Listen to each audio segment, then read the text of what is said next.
Ang mabuting tao maraming kaaway, pero ang plastic na tao maraming kaibigan. Sa buhay, may mga pagkakataon talaga na ang mga taong mabait at matulungin ay maraming kaaway. Hindi ito dahil sa kanilang masamang ugali, kundi dahil sa kanilang prinsipyo at pagmamalasakit sa tama.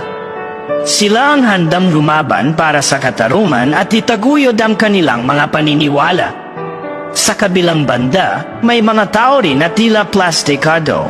Minsan, marunong silang magpakita ng magandang asal sa harap ng iba, ngunit sa likod ng kanilang mga ngiti ay maaaring may masamang intensyon.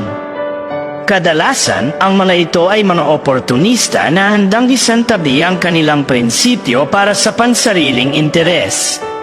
Hindi maiiwasan na ang mga mabuting tao ay magkaroon ng kaaway, lalo na kung sila'y laging nagtatanggol sa katarungan at nagmumula sa kanilang puso ang kanilang mga hakbang.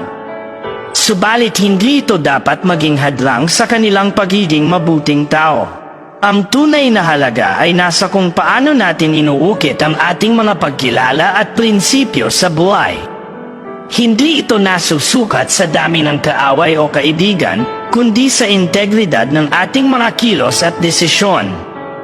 Mabuting maging tapat sa ating mga paniniwala kahit pa ito ay magdulot ng hindi pagkakaunawaan sa iba. Ipinapakita nito ang ating tunay na pagiging totoo sa ating sarili at sa iba.